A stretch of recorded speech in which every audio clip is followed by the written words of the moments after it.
Hello everyone, welcome back to my channel. তো আজকে আবার একটা নতুন ব্লগ ভিডিও নিয়ে চলে এসেছি তোমাদের কাছে। আর সকাল থেকে কিন্তু ব্লগটা শুরু করে দিয়েছি। আজকে হচ্ছে মঙ্গলবার, তো মঙ্গলবারের ব্লগটাই কিন্তু তোমাদেরকে শেয়ার করছি। আর সোমবার দিন মা আর বোন শিলিগুড়ি চলে গেল, তো তার জন্য না মনটা একটু ভালো নেই, আর গুনগুনেরও মনটা খুব একটা বেশি ভালো নেই। তো তা হোক, তাই নিয়ে চলতে হবে। আর মারা আবার আসবে, আর মাদেরকে কি তখন আসবে, তখন তো আবার ভিডিও করব, তো নিশ্চয়ই তোমাদেরকে দেখাবো। আর সকাল থেকে দেখো বৃষ্টি শুরু হয়েছে, ঝিরিঝিরি বৃষ্টি পড়ছে, আকাশে কিন্তু পুরো মেঘে ঢাকা। তো এখন কিন্তু আমার স্নানও কমপ্লিট, এখন কিন্তু পুজোও দিয়ে নেব। আর দেখো সকাল সকাল কিন্তু আমি পুজোটাও সেরে নিয়েছি। মানে পুজোটা আর তোমাদেরকে দেখায়নি করাটা, এমনি পুজো করার পরেই তোমাদেরকে ভিডিওর মাধ্যমেই দেখালাম। আর দেখো আমার মা লক্ষ্মী ওই যে বসে আছে আসনে, আর ফুলগুলো দিয়ে কি সুন্দর লাগছে দেখো সাজানোর পরে। আর এটা হচ্ছে আমার বাবা লোকনাথ। তো পুজো করে কিন্তু চলে এসেছিলাম রান্নাঘরে, আর তোমাদেরকে শেয়ার করা হয়নি। তার আগেই কিন্তু আমি রান্নাঘরে অনেকটা কাজই করে নিয়েছিলাম। তো এখানে গুনগুনের জন্য এখানে সেদ্ধ ভাত বসিয়েছি, মানে গোবিন্দভোগের চালের ভাত, আর মিষ্টি আলু দিয়েছি। বাচ্চাদেরকে কিন্তু এই সময়তে মিষ্টি আলু খাওয়ানো ভীষণ ভালো শরীরের পক্ষে, তো তার জন্য আমি ওখানে মিষ্টি আলু দিই আর কি। মানে প্রত্যেকটা খাবারই, মানে মাছের ঝোল বলো মাংস বলো, তাতেও কিন্তু এই মিষ্টি আলুটা ইউজ করি। আর পাশে দেখতে পেলে ভাতের জল বসিয়ে দিয়েছি, চাল ধুয়েও রেডি করে রেখে দিয়েছি। তো অনেকগুলো কাজই কিন্তু করে নিয়েছিলাম। আর এদিকে দেখো টমেটো কেটে রেখেছি, আর এখানে দেখতে পাবে আলু আর ঝিঙেটাকে আর পটল দিয়ে, একটা পটল দিয়ে না আমি রেডি করে রেখেছি এখানে ঝোলটার জন্য। আর এখানে দেখো বাঁচা মাছ, আমি 4টে মাছ লবণ হলুদ মাখিয়ে রেখেছি, কেন হাজবেন্ড ভাত নিয়ে যাবে, তো মাছের ঝোল ভাতে ওকে করে দেবো, তো তার জন্য এখানে রেডি করে রেখেছি। আর এদিকে দেখো ভাতের জলটা কিন্তু গরম হয়েই গেছে, তো আমি কিন্তু এখন চালটাও দিয়ে দেবো। আর চালটা দেওয়াও হয়ে গেছে, সেটা আর তোমাদেরকে দেখায়নি। এখন কিন্তু চালটা দিয়েও দিয়েছি, আর ভাতটা হয়ে গেলে নামানো, যখন হয়ে যাবে তখন নামিয়ে নেব ভাতটা। আর গুনগুন ঘুমোচ্ছে বলেই কিন্তু আমি এদিকের কাজগুলো অনেকটাই করে নিতে পারছি, না হলে তো অসুবিধা হয়ে যেতে, উঠে পড়লে কাজ করতেই পারতাম না। তো যাই হোক, এইভাবেই কাজকর্মগুলো করি। আর দেখো ভাতটা কিন্তু অল্প বাকি আছে, বেশি বাকি নেই, অল্পই বাকি আছে ভাতটা হওয়ার। তো আমি স্টিমটা কিন্তু কমিয়ে রেখেছি। আর সকালে রোজ কিন্তু আমি সকালে মানে খালি পেটে আমি এই ছাতুর যে জল, ছাতু শরবত খাই, আমি রোজই খাই আমি ছাতু শরবত। তো রোজ খাই, তো ভাবলাম কি তোমাদেরকে তো দেখানো হয় না, তো সকালে আমি কি খাই, তো তাই আজকে শেয়ার করে দিলাম। তো এখানে ছাতু আর লবণ নিয়ে নিয়েছিলাম, আর একটুখানি জল দিয়ে দিচ্ছি। আর ওই যে এখন তো মানে গরম পড়েছে, গরমকালে কিন্তু এরকম গন্ধরাজ লেবু খেতে কিন্তু ভীষণই ভালো লাগে। তো আমি এখানে গন্ধরাজ লেবুটা অল্প একটু কেটে নিয়ে এই ছাতু শরবতের মধ্যে দিয়ে দিচ্ছি। আর আমি কিন্তু আমাদের চিনি দিচ্ছি না, কারণ চিনি খুব একটা বেশি না খাওয়াই ভালো, শরীরের পক্ষে তো ক্ষতি। তো তার জন্য চিনি দিইনি, শুধু কিন্তু অল্প লবণই দিয়েছি। তো এটাকে গুলে নিয়ে খেয়ে নেব। আর গরমের দিনে কিন্তু ছাতু খাওয়া শরীরের পক্ষে ভীষণ ভালো। আর আমি কিন্তু রোজ এরকম করেই ছাতু শরবত করে খাই। তো আজকে ভাবলাম তোমাদেরকে একটু দেখিয়ে দিই। এই দেখো ছাতু শরবতটা একদম রেডি আমার, তো এখন কিন্তু খেয়েও নিব। আর কারা কারা ছাতু শরবত খেতে ভালোবাসো অবশ্যই কিন্তু আমাকে একটা কমেন্ট করে জানিও। আর এদিকে দেখো আমার শরবত খাওয়া হয়ে গেছে, আর দেখো ভাতের হাঁড়ির ঢাকনাটা এত গরম হয়ে গেছিলো যে খুলে পড়ে গেছে। তো দেখো ভাত কিন্তু পুরো টকবগিয়ে ফুটছে, আর এখন আমি আঁচটাকেও একটু কমিয়ে দেব। তো আমি আঁচটাকে কমিয়ে দিয়ে কিন্তু ঢাকনা ঢেকে দিয়েছিলাম। আর এদিকে দেখো গুনগুনের জন্য যে ভাতটা করেছিলাম, তো সেটাও কিন্তু মানে হয়েই গেছে। তো একটু মানে বেশি শুকাবো না, বেশি শুকালে তো এমনি শুকিয়ে যাবে, জলটা টেনে নেবে। তো তার জন্য কিন্তু আমি এইভাবেই কিন্তু একটু পরে নামিয়ে নেব ভাতটা। আর এদিকে দেখো ভাত কিন্তু বলতে গেলে একদমই রেডি, খালি ভাতটাকে মারছাকাটাই বাকি খালি। তো আমি কিন্তু ভাতটাকে নামিয়ে নেব। তো এইভাবেই কিন্তু কাজকর্মগুলো ফটাফট করে হয়ে যাচ্ছে। আর চলো তোমাদেরকে দেখাই, এই যে আলু সেদ্ধ দেখতে পাচ্ছ, এখানে কিন্তু আলুটাকে ধুয়ে নিয়ে আমি প্রেশার কুকারের মধ্যে জল দিয়ে বসিয়ে দিয়েছি। তো সকালে না একটু আলু সেদ্ধ খাওয়ার ইচ্ছা হয়েছে, তো একটু আলুটাকে মাখবো আর কি সেদ্ধ করে। তো এরকম করে আলু মাখা খেতে কিন্তু ভীষণ ভালো, আমি ভীষণ ভালোবাসি আলু সেদ্ধ খেতে। আর বাজারে গিয়েছিলো হাজব্যান্ড, তো বাজার থেকে কী নিয়ে এসেছিলো তো তোমাদেরকে দেখিয়ে দিই। দেখো এখানে গুনগুনের জন্য কলা আনা হয়েছিল, আর এখানে আম। আর এই সময়তে তো এখন আমের সিজন, সবার ঘরেই কিন্তু কম বেশি আম থাকেই। তো এই আমটা যে দেখতে পাচ্ছ, এটা কিন্তু আমাদের বাড়ির সামনে যে প্যাসেজটা আর কি, ওখানে একটা আম গাছ রয়েছে, মানে লোকেরই আম গাছ। তো সেখান থেকে আমগুলো এমনভাবে পড়ে যে আমাদের প্যাসেজের মধ্যে এসেই পড়ে। তো এই আমগুলো শাশুড়ি মা তুলে এনেছিল। তো আমগুলো খেতে কিন্তু খারাপ না, ভীষণ ভালো। আর এখানে চাল কুমড়ো কেটে রাখা হয়েছে, আর এখানে দেখতে পাচ্ছ পেঁয়াজ টমেটো আর লঙ্কা, মানে মাছ করা হবে, বাঁচা মাছ। আর আর এখানে গুনগুনের জন্য মাছের ঝোল করবো। গুনগুনকে তো রুই মাছ করে দেবো, কেন গুনগুন তো ছোটো মাছ খেতে পারবে না। তো তার জন্য কিন্তু এখানে ঝিঙে, মিষ্টি আলু, মিষ্টি কুমড়ো, দিয়ে এখন সবজিটাকে রেডি করে নিয়েছি। আর পরে একটু গাজর দেবো আর কি, ওটা এখন আর কাটিনি, পরে কেটে এর মধ্যে আমি প্রেশার কুকারে একবারে দিয়ে দেবো।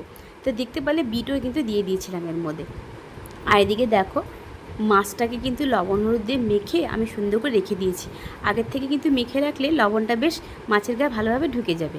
তো এখানে কড়াই বসিয়ে দিয়েছি, আর কড়াইতে কিন্তু তেলও দিয়ে দিয়েছি, আর তেলটাকে একটু গরম করে নেব। গরম করেই কিন্তু মাছগুলোকে ভেজে নেব। তো আজকে কিন্তু রান্নাতে এই রান্না হচ্ছে আমাদের। তো এখানে কিন্তু মাছটাকে এখন মাছের মাথাটা আগে ভেজে নেব, কারণ কি মাছের মাথাটা বেশি তেল থাকতে ভাজাটাই ভালো। আর গুনগুনে মাছের ঝোলে কিন্তু আমি খুব একটা তেল ইউজ করি না, অল্প তেল দিয়ে ভাজা করছি আর কি। তো এখানে গুনগুনে যে রান্নাটা করবো তার জন্য সবজিটা আমি প্রেশার কুকারের মধ্যে লবণ দিয়ে একবারে সেদ্ধ করে নিচ্ছি। আর সেদ্ধ করে কিন্তু জলটা ফেলে দেবো না, এই জলটা কিন্তু ডাইরেক্ট একবারে ওর মধ্যে দিয়ে দেবো, কেন এর মধ্যে যে ভিটামিনটা সব তো জলের মধ্যে থাকে। তো তার জন্য কিন্তু আমি জলটা ফেলে দেবো না, ওই জল শুদ্ধ সবজিটাই কিন্তু আমি ঢেলে দেবো। আর মাছগুলো খুব ফুটছিল বলে আমি একটু থালা চাপা দিয়েই মাছটাকে ভাজা করছিলাম। আর এখানে দেখো মাছের মাথাটা কিন্তু ভাজাও হয়ে গেছে। আর এই মাছগুলো একটু মানে এই পাশটা ভাজা হয়েছে, ওই পাশটা দেখো এখনও সেভাবে ভাজা হয়নি। তা আমি একটু আঁচটা কমিয়ে রেখেছিলাম, এখন একটু আঁচটাকে বাড়িয়ে নিয়ে মাছগুলোকে ভেজে উঠিয়ে নেব। তো গুনগুনকে কিন্তু আমি এইভাবেই রান্না করে খাওয়াই। আর দেখো গুনগুনের ঝোলটা বসিয়েও দিয়েছিলাম রান্নাটা, এখানে কিন্তু সেদ্ধ করা অসুবিধা নেই, তার জন্য মাছটা কিন্তু সঙ্গে সাথেই দিয়ে দিয়েছিলাম। তো এখন শুধু ফোটার পালা, ফুটে কিন্তু মাছের রসটা একদম মাছটা নরম হয়ে যাবে, তারপরে কিন্তু আমি ঝোলটাকেও নামিয়ে নেব। তো এইভাবে ঝোল শুধু বাচ্চাদের জন্য না, আমাদের বড়দের জন্যও কিন্তু খুবই উপকার। আমি কিন্তু ফোড়ন দিয়েই খালি একটুখানি টমেটো দিয়ে ভাজা করে ওই জল শুদ্ধ সবজিটাই দিয়ে দিয়েছিলাম। এদিকে দেখো মাছটা কিন্তু একদম কমপ্লিট রেডি হয়ে গেছে রান্না। আর এই আমটা তোমাদেরকে দেখাই চলো, এই আমটাও কিন্তু পাশেরই মানে একজন দিয়েছিল আর কি, গাছের আম। তো এটা কাঁচা ছিল, এটাকে আমি চালের হাঁড়িতে রেখে দিয়েছিলাম। তো তার জন্য দেখো আমটা কিন্তু পেকেও গেছে। আর এখানে দুটো কলা নিয়ে নিয়েছি, একটা আমি খাবো আর একটা গুনগুন খাবে। তো গুনগুনকে আমি কিন্তু রোজই কলা খাওয়াই, সর্দি ছিল দেখে খাওয়াতাম না, এখন তো শরীরটা ভালো আছে তার জন্য কিন্তু রোজ আমি কলাটা খাওয়াই। আর বাচ্চাদের কিন্তু কলা খাওয়ানো ভীষণ উপকার। আর গুনগুনের জন্য আমি ড্রাই ফ্রুট ভিজিয়ে রেখে দিয়েছিলাম, এটা কিন্তু আমন্ড বাদাম মানে কাজু মুনাক্খা কিশমিশ একসাথে আমি ভিজে রেখেছি, বিকেলে ওকে দুধের সাথে খাওয়াবো, তার জন্য আমি কিন্তু ভিজে রেখে দিয়েছি এখন। আর রান্না করার পরে কিন্তু আমি আরেকবার স্নান করে নিয়েছিলাম। এখন তো গরম পড়ে গেছে, সকালে যতই স্নান করি না কেন রান্না করার পরে কিন্তু খুব গরম লাগে। তো তার জন্য কিন্তু আমি আবার কিন্তু মাথা ধুয়ে ভালো করে ফ্রেশ হয়ে নিয়েছি, স্নান করে নিয়েছি। আর সত্যি বলতে কি ভালো লাগছে না, মানে মারা চলে যাওয়াতে না বাড়িটা পুরো ফাঁকা লাগছে, আর মনটাও ভালো লাগছে না। তো যাই হোক, কিছু করার নেই, মেয়েদের তো জীবনটাই এরকম।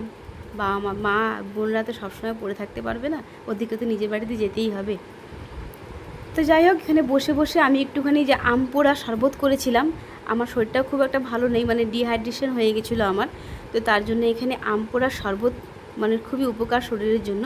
তো তার জন্য এখানে আমটাকে পুড়িয়ে নিয়ে আমি এইভাবেই কিন্তু আম পোড়া শরবত বানিয়ে একটা বোতলে ঢেলে আমি অল্প করেই খাচ্ছি।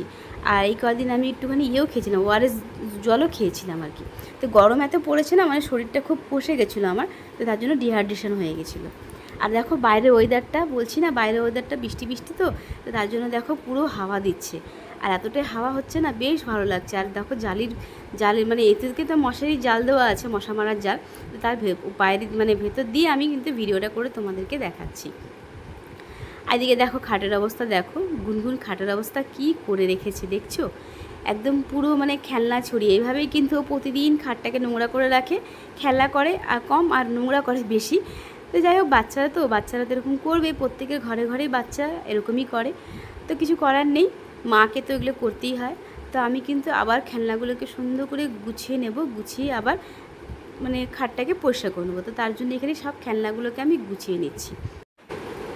তো দেখো খেলনাগুলো গুছিয়ে নেওয়ার পরে আমি কিন্তু খাটটাকে সুন্দর করে টান করে গুছিয়ে ভালো সুন্দর করে পরিষ্কার করে নিয়েছি। আর বিছানা পরিষ্কার না থাকলে না একদমই ভালো লাগে না।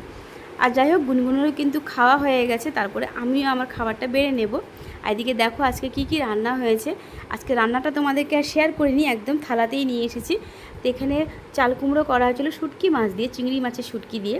আর এখানে মানে করলা আলু দিয়ে ভাজা হয়েছিল আর ডাল। আর ওদিকে দেখতে পাচ্ছ গুনগুন কিন্তু ঘুমোচ্ছে, তো এই সুযোগে কিন্তু আমি খেয়েও নিচ্ছি। আর ডাল করা হয়েছিল, আর সাথে নিয়েছিলাম বাঁচা মাছের ঝোল, এখানে আলু বেগুন ডাঁটা দিয়ে করা হয়েছিল। আর আম নিয়ে নিয়েছি, জানোই তো আমি আম খেতে ভীষণ ভালোবাসি। আর একটা যে বাটা দেখলে ওটা কিন্তু চিংড়ি শুটকি মাছের যে মানে মাছটা থাকে, তো অল্প একটু মাছ আমি একটু বাটা করেছিলাম। তো বাটা দিয়ে খেতে কিন্তু আমার ভীষণ ভালো লাগে। কারা কারা পছন্দ করে এরকম শুটকি মাছের বাটা, তো অবশ্যই কিন্তু আমাকে জানিও। আমি কিন্তু বাটা খেতে ভীষণ ভালোবাসি। আর চিংড়ি মাছ দিয়ে বাটার থেকে না বেশি ভালো লাগে খেতে তোমার যে ওই যে বাম শুটকিগুলো হয় যে, ওগুলোর কিন্তু মানে রসুন কালো জিরে লঙ্কা দিয়ে যদি ভেজে যদি বাটা করো, খেতে কিন্তু অসাধারণ লাগে। আর শুটকি মাছ খাই বলে কিন্তু এমন কোনো না যে আমি বলতে পারবো না ভিডিওতে, শুটকি মাছ কিন্তু ঘরে ঘরে অনেকের বাড়িতেই খাওয়া হয়। আর আমি কিন্তু শুটকি মাছ খেতে ভীষণ ভালোবাসি, আমি কিন্তু মিথ্যে কথা বলি না। পারলে এটাকে আমি চিংড়ি মাছ বলতে পারতাম, কিন্তু আমি চিংড়ি মাছ বলিনি, আমি কিন্তু শুটকি মাছই বলেছি, যেহেতু আমি শুটকি মাছ খেতে ভীষণ ভালোবাসি। তো যাই হোক, খাওয়া দাওয়ার পরে তোমাদের সাথে আবার কথা বলছি। তো একদম বিকেলে চলে আসলাম, আর দেখতেই পাচ্ছ ছাদে চলে এসেছি। আর গুনগুন ঘুম থেকে উঠে পড়েছে, আর গুনগুনের মনটা ভালো নেই, কারণ মা আর বোন তো শিলিগুড়ি চলে গেছে, তার জন্য কিন্তু গুনগুনের মনটা খুব একটা বেশি ভালো নেই। তো ওকে একটু ছাদে নিয়ে আসলাম যাতে মনটা একটু ভালো লাগে। হ্যাঁ দিচ্ছি। এখন ঘড়িতে বাজে 6টা, আর গুনগুনও ঘুম থেকে উঠে পড়েছে। তো বললো চলো একটু ছাদে ঘুরে আসি। তো একটু ছাদে চলে আসলাম, কেন ঘরে তো একটু গরম গরম আছে, তো ছাদে এই সময়তে না বেশ ভালো লাগছে। আর একটু দেখো গাছের পাতাগুলোও কিন্তু নড়ছে, মানে হাওয়া হচ্ছে আর কি, তো ওই জন্য একটু ছাদে আসলাম গুনগুনকে নিয়ে। আর মারা তো চলে গেছে, মনটাও ভালো নেই, গুনগুনেরও মন ভালো নেই। সমানে দিয়া আর মেয়ে করেই যাচ্ছে সবসময়। হ্যাঁ মনটা ভালো নেই তো, দিয়া আর মেয়ে চলে গেছে না, ওই জন্য তো তোমার মনটা ভালো নেই। আসবে তো, আবার আসবে যখন দিয়া মেয়েতে তাড়াতাড়ি চলে আসবে আবার। কোথায় গোলাপ ফুল দেখছো তুমি? ও মেয়ে দিয়েছিল, আমি তো জানি না বাবা গোলাপ ফুলটা কোথায় আছে। নেই তো গাছে, তো গোলাপ ফুল নেই তো। গাছে দেখো সব ফুল তোলা হয়ে গেছে, একটা দুটা হয়তো ফুল রয়ে গেছে এখনো আর কি গাছে। হ্যাঁ একটা মতন রয়ে গেছে গাছে ফুল। ঠিক আছে ঠিক আছে, দিচ্ছি, দাঁড়া তুমি ওই পাশে দাঁড়া, আমি দেখছি। তোর মনটা ভালো নেই দেখে ভাবলাম চলো একটু ছাদে নিয়ে আসি ওকে। আর মারা চলে যাওয়া তো আমারও মনটা ভালো লাগছে না, তাই মারা তো সোমবার, কালকে সোমবারে চলে গেছে মারা। তো চলে যাওয়া কোনো ভিডিও করিনি, কেন মনটা এতই খারাপ ছিল যে ভিডিও আর করতে পারছিলাম না। ওই দেখো ওখানে নয়নতারা ফুল আছে, দাও নয়নতারা ফুল নাও। যাক বিকেলটা বেশ ভালো লাগছে। এইটা গোলাপ ফুল ফোটেনি তো, গোলাপ ফুল আর নেই, গোলাপ ফুল নেই, তাও বলছে গোলাপ ফুল দাও গোলাপ ফুল দাও। কি বলবে বলো, বাচ্চা তো বাচ্চাই। হ্যাঁ 10টা ফুল? তত্তা ফুল কি জিনিস আমি তো নিজেও জানি না। আচ্ছা পরে দিচ্ছি, দাঁড়া।